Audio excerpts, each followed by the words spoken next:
Halo. Oke, di sini gue mau berbicara sedikit tentang gay. Apa itu gay atau pencinta hubungan sesama jenis. Nah, ada yang bertanya seperti ini.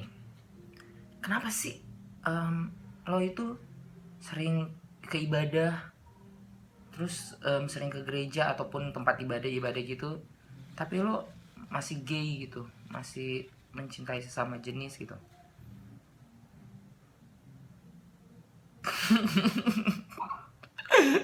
Dalam hati gue aneh sih, tapi langsung gue jawab. Ini jawaban gue. Terus kalau misalnya orang gay itu nggak boleh ibadah, jadi orang gay itu nggak boleh mencintai Tuhannya dia nggak boleh memuji sang penciptanya dia, nggak boleh mengagumi siapa yang menciptakan dia gitu, nggak boleh. Terus ada pertanyaan lagi, jadi pertanyaan kayak gini, iya tapi kan di agama diajarin kalau misalnya pencinta sesama jenis itu akan masuk neraka dan tidak diterima oleh bla bla bla bla, dan itu najis dan apa segala macam kayak gitu. Ya memang benar. Jadi gini loh, lo ya memang benar di agama tuh diajarin kayak gitu, emang itu dilarang gitu. Tapi lo harus tahu, lo harus berpikir juga secara logika. Emang kadang-kadang kita harus pakai logika sih. Makanya cinta itu harus pakai logika juga. Oke, jangan bahas soal cinta-cinta itu. Nah, jadi gini.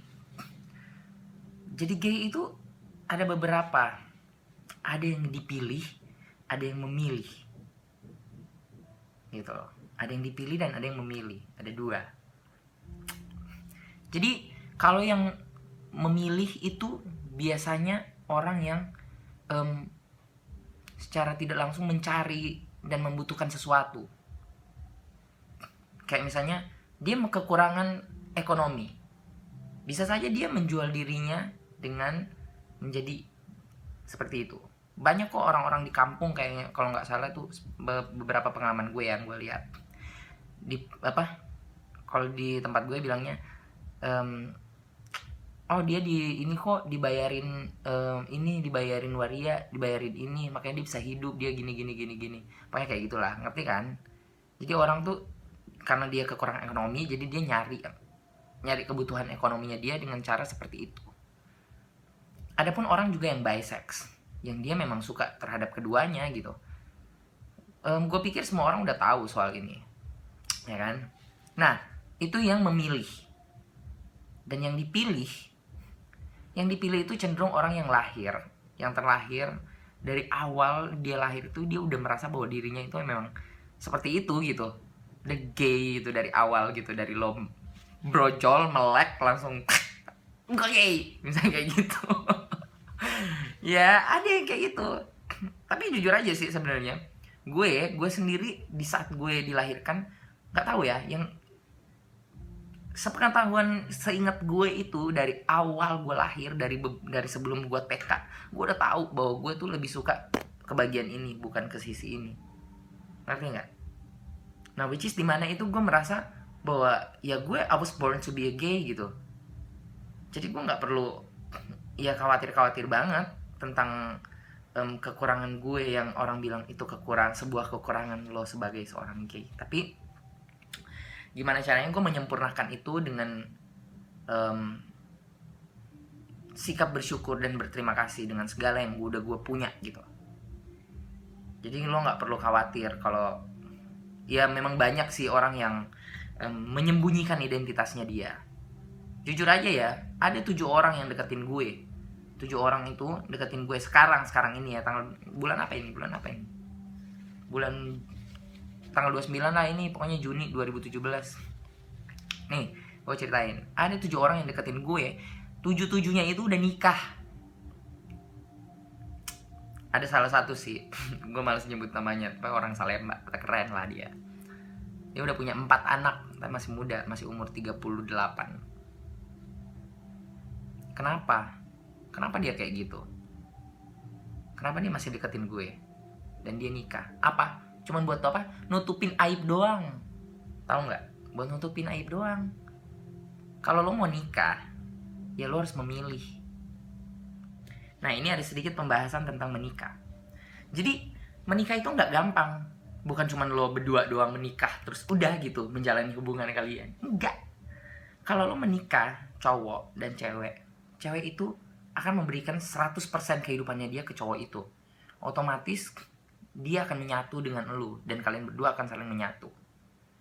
Gitu. Oke. Dan bukan hanya kalian berdua doang. Ingat bahwa keluarga kalian berdua saling terhubung. Oke.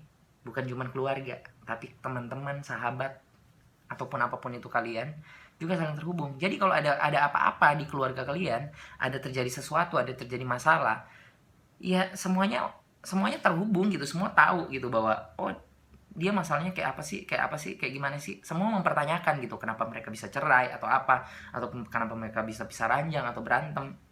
Ya kan malu kalau misalnya lo ketahuan lo gay. Gitu sih dari gue. Jadi ya coba untuk para kaum gay dipikir-pikir kalau mau nikah gitu. Jangan bilang iya gue belum siap. Hello, lo belum siap, lo nggak akan pernah siap. Ketika lo bilang lo siap, gue bisa pastiin 10-15 tahun ke depan kalau lo masih strike apa enggak, udah strike apa enggak, atau masih gay apa enggak. Tapi ya 90% orang yang dekat sama gue, yang gue tahu, yang udah nikah,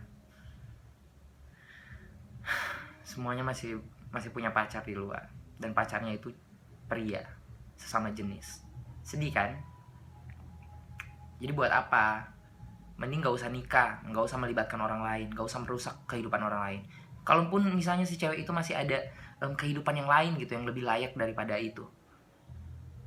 Oke lah, semua udah di garis tangan kita, udah di garis Tuhan gitu. Apa segala macam itu yang harus kita lakukan. Tapi be smart juga, kita juga bisa memilih gitu. Lo udah tahu lo gay, terus lo menutupi aib lo doang demi kepentingan keluarga lo yang bilang, iya anak gue belum menikah nih, takutnya ini, akhirnya takutnya dia gay. Akhirnya lo memikir untuk menutupi aib lo memikirkan untuk anjing gue harus menikah biar semua orang tahu gue nggak homo gitu. Dan gue akhirnya ada yang homo, teman-teman homo gue bilang bahwa oh iya dia udah sembuh dari penyakitnya dia. Iya, lo bisa sembuh sesaat, tapi lo tahu kan hasrat sebagai homo lo. Bisa aja lo 1-2 tahun atau 3-4 tahun lo masih bisa bertahan kayak gitu. Tapi hasrat hati dan pikiran lo tuh gak bisa dibohongin kalau lo seorang gay. Oke, gue kembali lagi ke soal gay sama agama. Oke, jadi menurut gue pribadi ya, gue nggak tahu kalau lo setuju apa enggak, gue bodo amat. Tapi ini pendapat gue. Gue cinta banget sama agama gue. Gue cinta banget sama Tuhan gue. Gue cinta banget dengan apa yang tertulis dalam buku panduan agama gue. Oke, tapi gue nggak bisa berbohong kalau gue adalah gay. Gue nggak bisa bohong kalau gue masih suka. Tapi gue menyembah tulus. Gue masih ngasih sesuatu yang benar-benar dari hati gue gitu, untuk tempat ibadah gue, untuk apa yang menciptakan gue, siapa yang menciptakan gue. Gue selalu memberikan yang terbaik. Gue nggak peduli sih mau Tuhan gue marah sama gue karena gue tetap bersikeras menjadi seorang gay. Gue nggak peduli. Yang jelas gue akan tetap menyembah dia, dan gue akan mengikuti perintahnya dia. Dengan satu syarat, ya gue akan seperti ini. Gue nggak peduli sih dia mau terima gue apa enggak, dia mau mendengar doa gue apa enggak, tapi gue selalu menyembah dan berharap bahwa dia memang menciptakan gue. Jadi gue nggak peduli banget tentang semua itu gitu. mau gue diterima apa enggak doanya, mau gue ini apa enggak, tapi ya intinya gue menerima, intinya gue selalu berdoa dan mengucap syukur aja gitu. Ya gue berterima kasih lah sampai sekarang gue masih hidup bernafas. Hello, ngerti nggak sih? Ngerti? Kok nggak ngerti? Udah pikir-pikir aja dulu. Emang agak kesingkat padat dan jelas, tapi ini panjang. Oke. Ya udahlah. Gue akan end hari ini cukup sampai di sini. Kalau mau ada pertanyaan, jangan lupa di komen di bawah. Dan jangan lupa subscribe.